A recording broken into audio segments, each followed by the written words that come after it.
The EP Podcast. Heard everywhere podcasts can be found, and always at theeppodcast.com.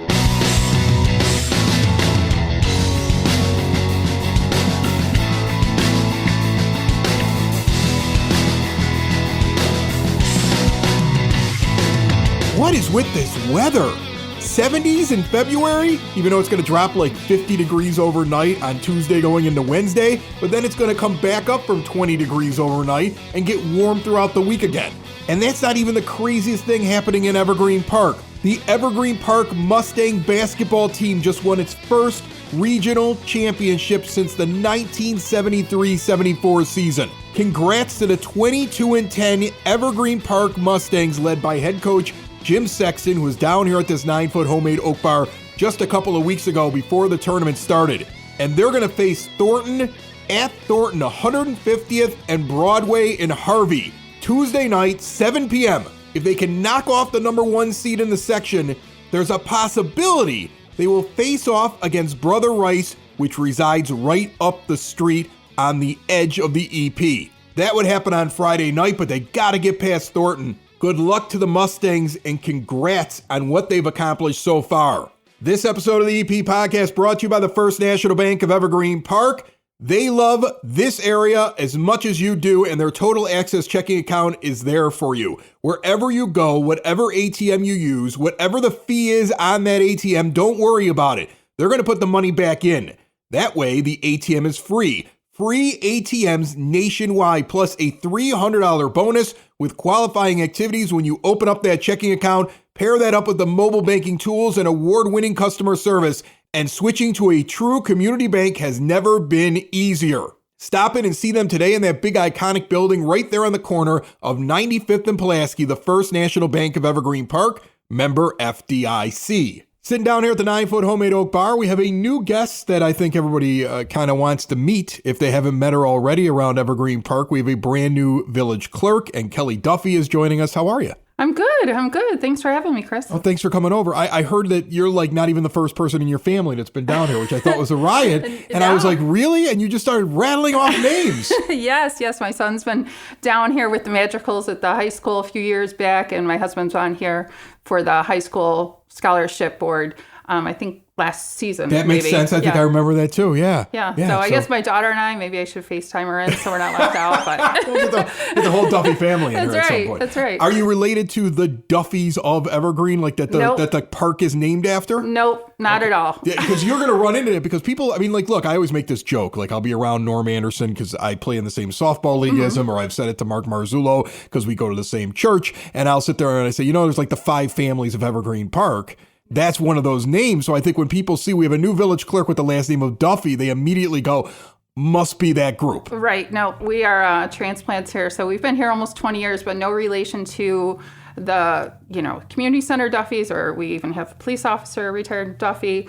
No relation. Okay. Completely different group that's over there. Okay. Yeah, we're from the Duffys from like Pennsylvania. Pennsylvania Duffys. We got Pennsylvania Duffys. So yeah, so I do have in-laws that live in the village now, but none of the famous Duffys, I guess. Okay. All right. The EP famous. So what were you doing before this? Because and correct me if I'm wrong, the way this works, because I kind of know this from when we had a village board of trustee member move on. When Mayor Burke became mayor, her seat opened up.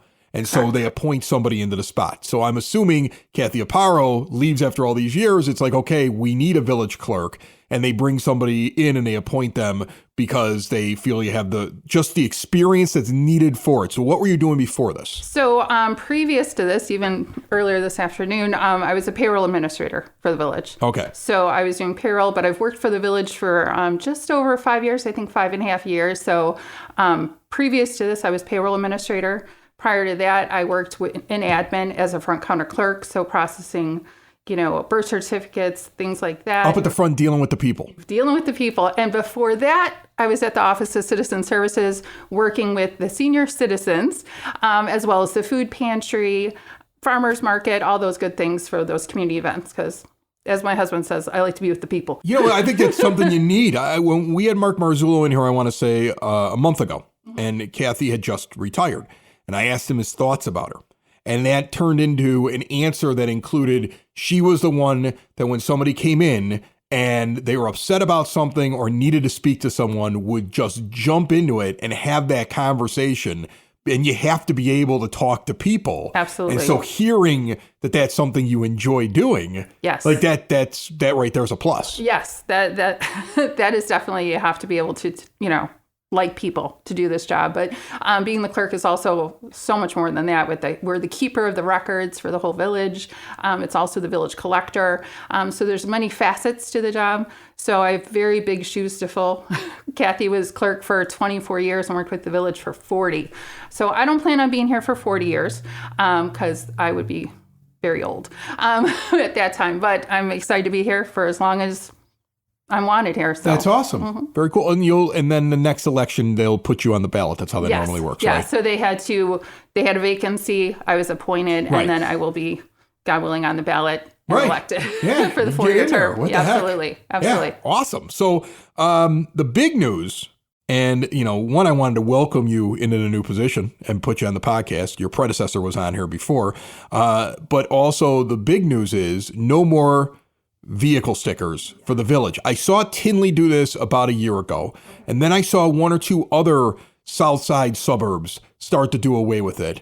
And it was one of those things that I think I had written on a piece of paper the last time I had the mayor in here and never got to the question because it's a half-hour show. Right. It was a little bit further down, and then Evergreen Park just, boom, does it. So I know you just moved into this position. Yes. But what was the process of this? Why did it happen? So I think this is something that they've been thinking about for a long time and trying to just work out how we could do that. And when they were working with the budget, and of course they look at that annually as well as throughout the year, that this time they just were able to come to the table, balance the budget with all the other streams of sales revenue that we've been able to get for the receipts from sales the last few years, as well as the expected revenue to come. So they just figured they'd rather pass on the savings to the residents, and that'll save the average resident, I think, $70 a year. So, we're a family, we got 5 cars, so I'm all for it. But, we were able to collect those revenues and make the balanced budget with that. So we're giving it a whirl. So now is the deal, and if you don't know the answer, I understand, you just got in there. Just the fifth. Right, okay. So I'll have to look it up if I don't know the answer to this, but it just popped into my head here. Uh-oh. Okay, so I was a 911 dispatcher for Cook County Sheriff's Police. So I knew that the unincorporated areas needed something on their car because they were in an unincorporated area. Now, living in Evergreen, though, I would imagine if I'm in another part of Chicago or in the state or something like that, and a police officer comes up across my car and says, does not have that little vehicle sticker there, but when they look and they see I have an Evergreen Park address, I don't need to be worried, right? Correct. Because I'm not going to have anything on there anymore. And I know the county cops, we would constantly get called. I got a ticket and I live in unincorporated. We'd be like, yeah, but you still got to have a sticker that shows that you're in unincorporated. But I believe that with these village ones, it's like they're going to run the plate. They're going to see you're in Evergreen Park, exactly. And they're going to know you don't need any sticker at all, right? Exactly. That question has come up. And yes, you still have to register your vehicle with the state. So you're going to need to have a current plate sticker. And when someone does look up your car, they're going to see where you're registered. So we've had a few people say, if you're parked in Chicago and don't have the sticker. But as long as your car is properly registered, you don't need our vehicle sticker, that little sticker on the window. So the key here is, if you're somebody, let's say, who lived in Chicago and you've moved to Evergreen, if you haven't updated your registration, you're going to get banged. Exactly. Yeah. Everybody has to make sure your registration is current. See, and I was always bad about that too. You see, I don't know if you know my history, but I was a morning radio host around the country in the late 90s, early 2000s. And so I would move from town to town. Mm-hmm. And sometimes I just like to keep the license plate that I had because it was cooler. Like, honest to goodness, I dug the fact that I had a West Virginia plate. I remember when I moved to the West Coast because I had a sports car and I only needed to have a plate on the back if it was West Virginia. Gotcha. And if I would have gotten the Nevada plates when I was living there, then I would have had to get one in the front and the back. Yes. So I purposely didn't re-register my car. I hated losing my Chicago address because I was from here. Right. And I was like, I'm never updating my license. So I get pulled over or like have an interaction with the police in Nevada with West Virginia plates and an Illinois license. And I was always causing trouble. Like if I wasn't on the radio, I would have been dinged so many times. I always got out of it because the guy had heard of me before. But you have to keep that up to date. Absolutely. And so if you keep it up to date, no problem. Absolutely, because they will run your plates and see what's up. So it always has to be current. So we are just not doing a window sticker for Evergreen Park. Is there a start date on this, or can I rip my sticker off the windshield right now? You can rip it off right now if you want. That's awesome. So we actually voted on that. I think the budget was approved at the January 16th meeting, and Mayor announced at the last board meeting as well. That's awesome. Very, very cool. So no tickets should be issued for our residents that do not have a sticker. So what is the biggest thing that you deal with on a daily, weekly, monthly basis as clerk? I think, if people have to think about, okay, like what is your position? What are you dealing with? Is it just an equal plethora of things that you can give a couple examples of, or is there something that's like your main thing? I know you have to go to the village board meetings. Yes. And you keep in the notes and you're basically running those meetings, but take people through it a little bit. So it's kind of having a lot of plates spinning in the air, basically, because I am the keeper of the records. So that is all the minutes, the agendas for all of the meetings throughout. So like traffic safety, those minutes come to us. We make sure that we have everything filed appropriately. We have all the ordinances and anything it's the keeper of all the records.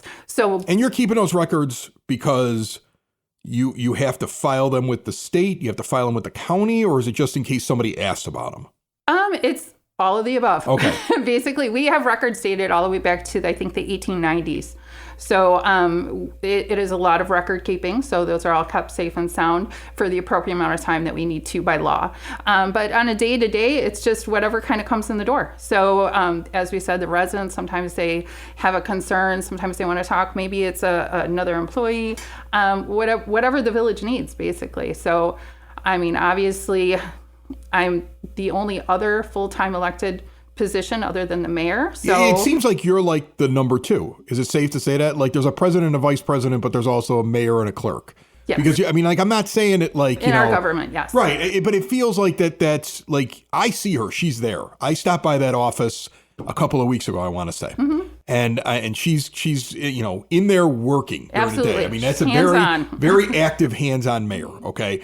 But like, there's another pair of hands. Because there's a lot of day-to-day stuff that needs to be handled, and that is a lot, even for something that's maybe like 2 miles by 2 miles for one person to do. Right. Is that the safest way to kind of explain what you're doing? I would say so. I mean, I've only been in the position, I think officially 3 weeks, but absolutely. So whatever's needed. But just being part of the community, making sure things are, kept on record. Like I said, being the village collector, so all of the other things like animal license renewals are coming up, different things like that, making sure all that gets done. You said you're a transplant here. And I got to be honest, I'm technically a transplant too. I grew up at 80th and Spalding in the city. Mm-hmm. All right. And then I've been here now for almost 20 years. So I raised all my kids here, and Evergreen Park is just the greatest place ever. And I love it here. And that's why I have the EP podcast. But what do you like? Like, I would imagine there's places you like to go to, things you like to do, things in Evergreen that are your favorite. Tell us a little bit about it. Yes, we actually, my husband and I love it here. We've been here almost 20 years. Okay. So we raised our kids here. They went through all the schools. Both graduated from EP High School. But some of our favorite places to go to, of course, TT's. It's probably one of our most favorite places. That's like one of those spots that I don't think people really. Oh, I love it. I mean, they don't get it till they go, and then they go, now I've got to go there every once in a while. Back in the day, it was still our favorite, even when it was the train restaurant. I know.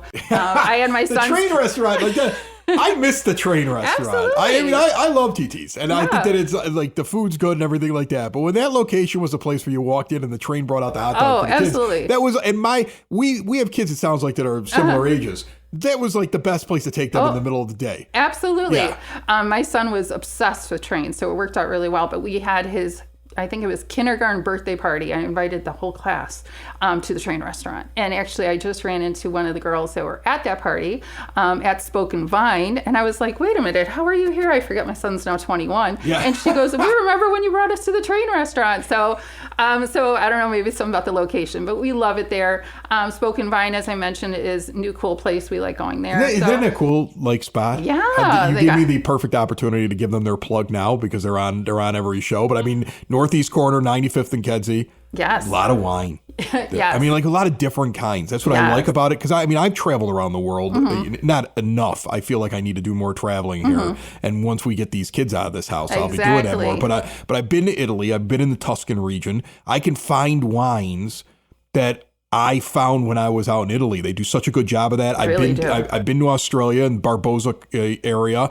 I mean, there's all these places where you find really good wine, and then it's kind of neat to go there and go, oh, look, I can grab some here, and I can get the little, if it's the I'm a budget guy, right? So if I'm like, I want that really pricey one, I'm going to get the smaller version of it or do the sample like that. I really enjoy that. Right. I'm not known as a wine girl. So I like a little bit of wine. I'll try some. But the last time I was in, the owner was so excited about this new wine, and he was just so excited that I was like, yes, I'll try it. Reed will sell some wine over there. He was so passionate that I was like, and then I'm like, oh my, the feel just totally got lost on me because I'm like, huh? But it was delicious. But the food is great there. I love it. It's a little local. We're from the Northeast quadrant, so bacon wrapped like dates. Try those. Those are the bomb. Yeah, Have you tried those yet? No, I'm not a bacon person. You know what? I'm not a dates person, but you put bacon on them. But the meatballs are awesome. The hummus is awesome. Yes, so we like that. So yeah, and La Cocina, we love Mexican food. So I mean, we have it all right here. So we really don't have to go far, and a lot of it we could just like walk to if we wanted to. It is very neat that there's so many different things here in the EP that you can kind of do and you can eat, and the parks are great. And, we're at the barn on this show as well. Right after we talk to you here, and everything that they're doing over there is they're fantastic, super neat and really cool. I walk up there almost every morning just to walk around there. It's a nice little quiet area. It's great. It's the thing that I don't think people really.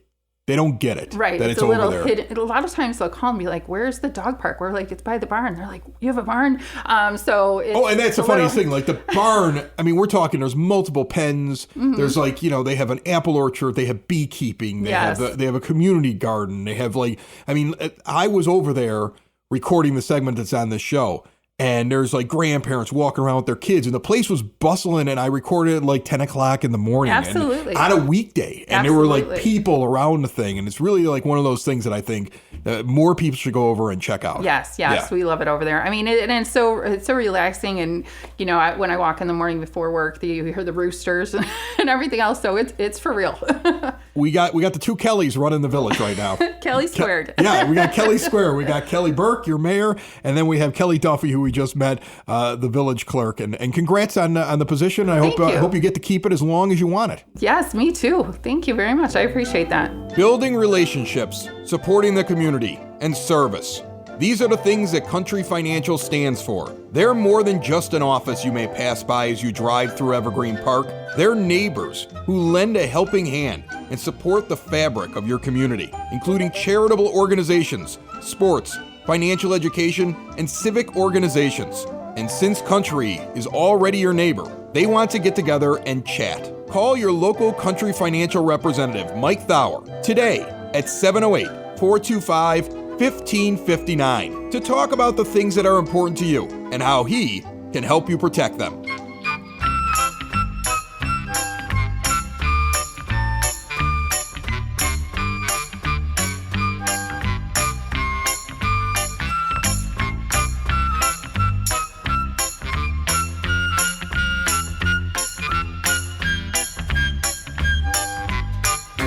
It is now time for your EP podcast, Word on the Street, brought to you by SidSauce.net. The peppers grown here in Evergreen Park, the sauce bottled and brought to your door for free right here in the EP. The only place I get my hot sauce from is SidSauce.net.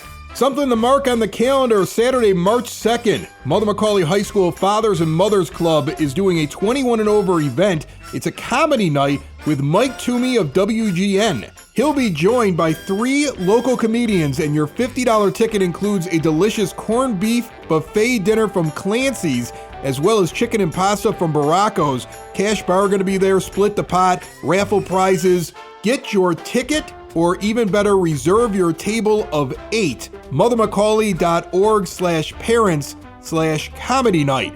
And the Evergreen Park Teen and Adult Job Fair, hosted by the EP Public Library in partnership with the Chamber of Commerce, is taking place on Sunday, March 10th, 1 to 3 p.m. at the Evergreen Park Library, 9400 South Troy. You can listen to Frank Murray from the library talk a little bit more about that and everything else going on at the library on the most recent episode before this one at the eppodcast.com or anywhere podcasts can be found. Now let's travel to the barn, 91st in California, and go check on the animals and what's been going on there as the weather begins to break right here in Evergreen Park.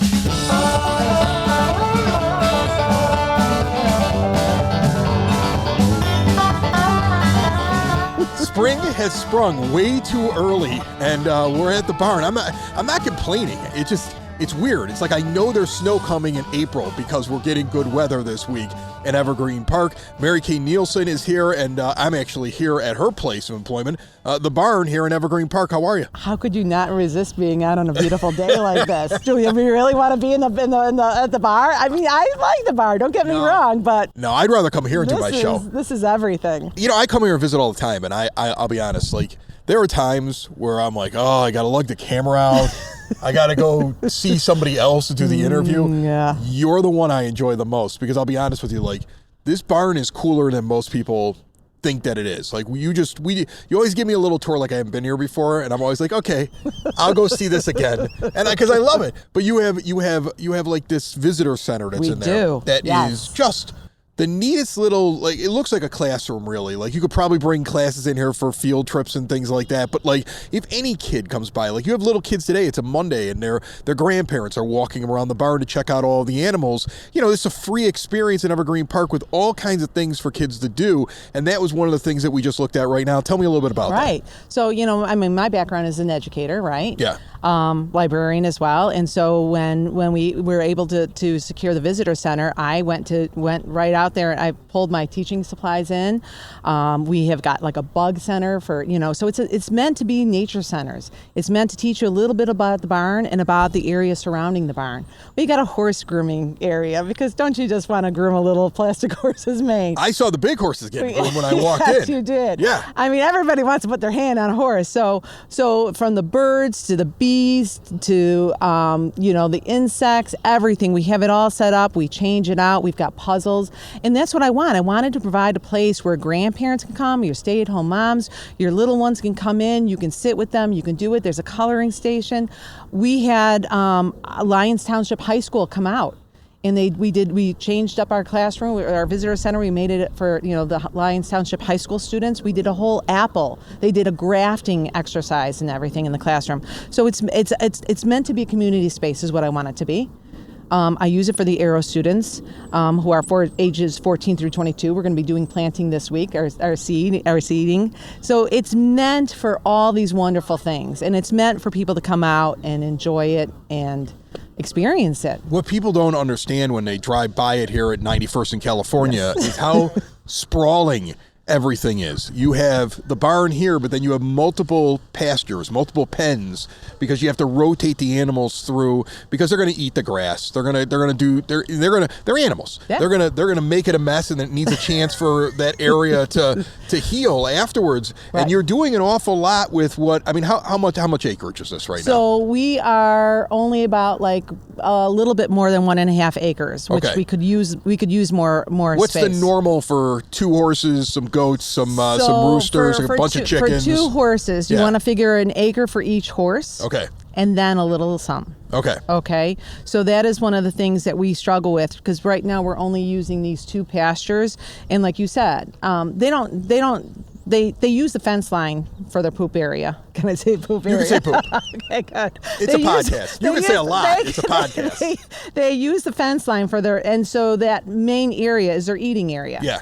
And so like with last summer, I'm going into my 3rd summer here. So the first summer, man, we were hot, or I thought we were hot. Last summer, I learned what the definition of hot was on those heat index days. And the grass is not allowed to grow. I mean, that last year was the first year that we did watering. How was the winter overall? Because I think I asked you this going into the winter, what it's like for these animals in the cold and, the elements and, does it become like something where nobody comes by and sees you and they get lonely? Like, how is the winter? I do get lonely. We have our frequent visitors, and that's a beautiful thing. But people don't realize that, you brought up an important part. When people drive up and down 91st, they don't often see the animals because right now we're in the dry lot. Yeah. Okay, behind the barn. And we will spend our morning here right now. There's no grass out there to eat. So they're eating their hay right now. So when people drive by and they go, oh, the animals aren't out. Well, yes, they are. They're just in a different spot. So the animals are in the dry lot behind, so you can always see them. They're out every single day. The wintertime, again, the barn, although people go like, hey, they got heaters. No, we can't heat the barn. It has to be no more than 10 degrees warmer But they're than animals. outside. They live outside. Right, so Right? I can't heat the barn. Horses used to run through the Great Plains They here do. in They still America, do. and they did not put them indoors No. in a heated. No. Like the Native Americans did not bring them inside of something where they provided heat for all the animals in the plains. Like they survived the winter. They grow their coats. Nature tells them what to do. Right. So if I go ahead and I heat the barn, I'm going to be messing up that internal business of them. I don't want them shedding. I want them building that winter coat. So when people come, it'll be cold outside, and I'm going to tell you, it's cold in that barn. Cold in the barn, yeah. It has to be.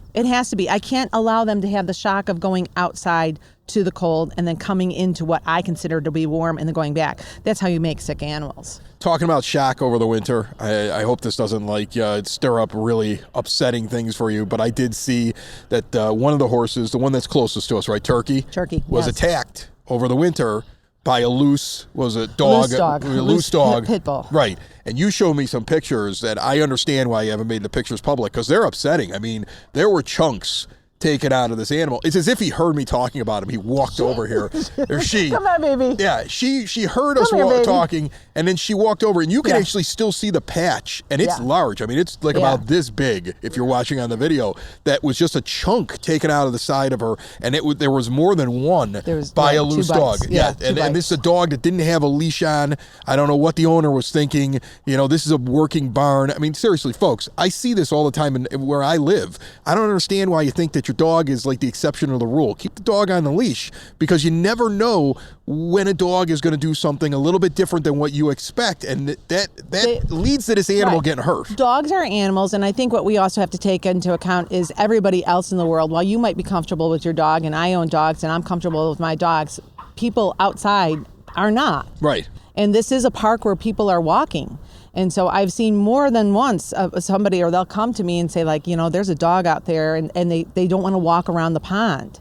And it's crazy too, because you have a dog park right here at James J Sexton Park. Right. I mean, if I could turn the camera, it's like it's 50 feet away, an enclosed pen for you to let your dog run around free. I don't know why you think the dog should run around in this pen when that's the dog pen over there. It's crazy to me that happened, and it's an absolute shame, and hopefully it doesn't happen again. But look, from my own personal experience, we have a dog. The kids think the dog's the smartest dog in the world. Like, our dog's the smartest dog. I know our dog is dumb.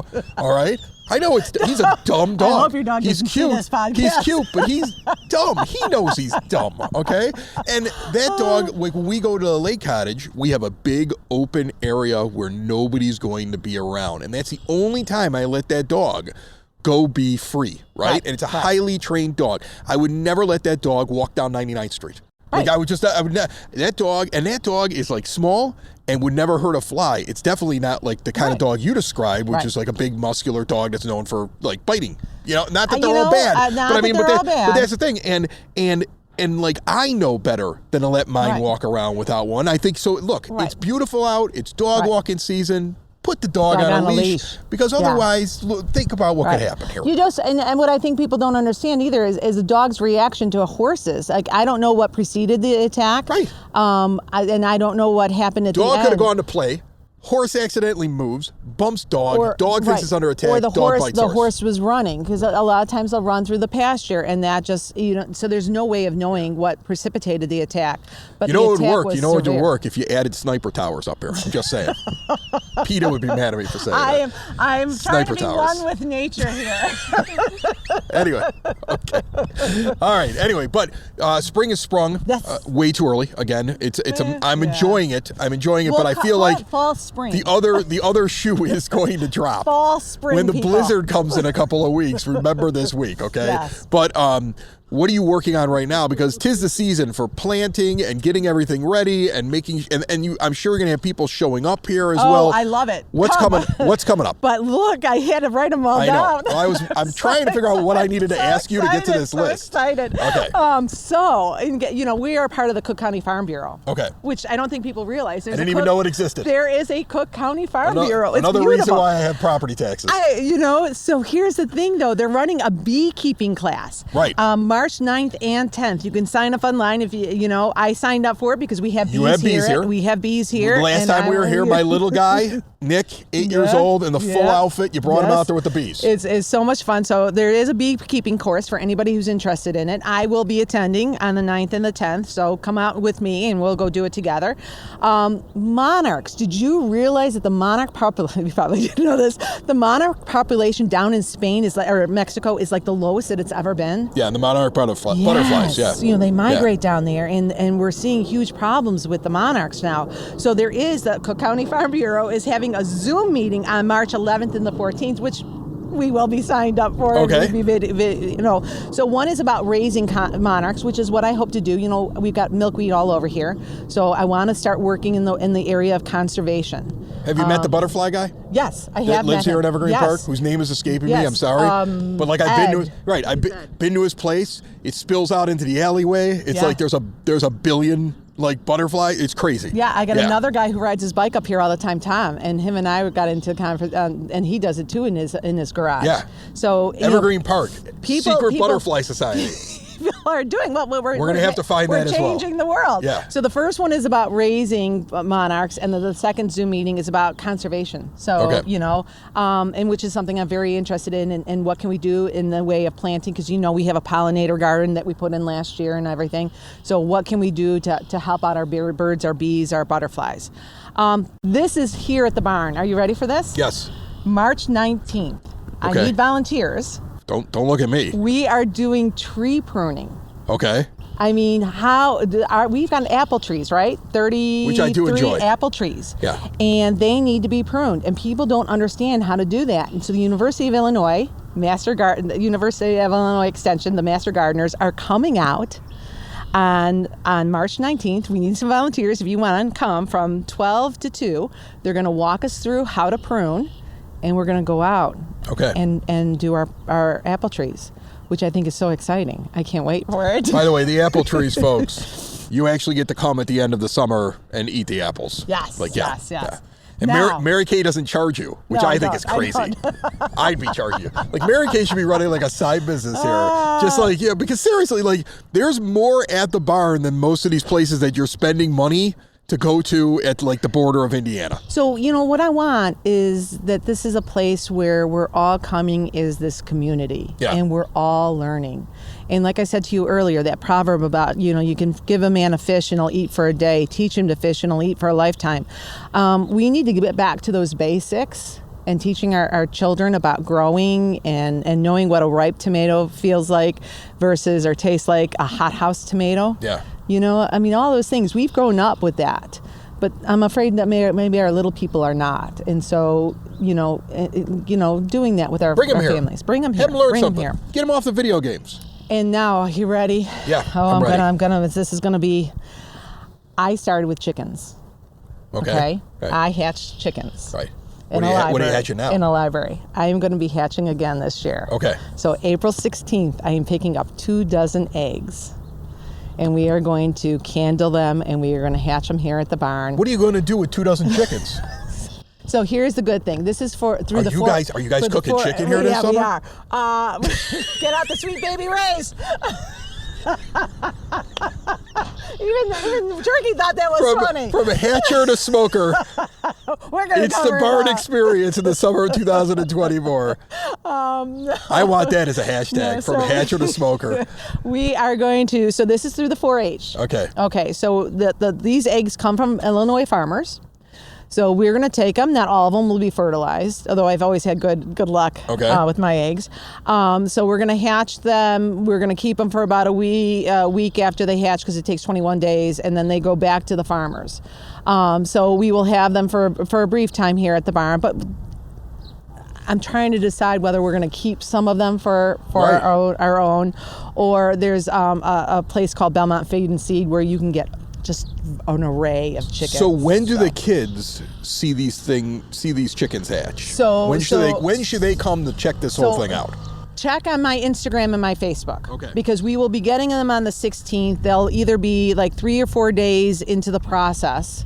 We'll do our candling. I'll make sure I put out, like, we'll be candling after school.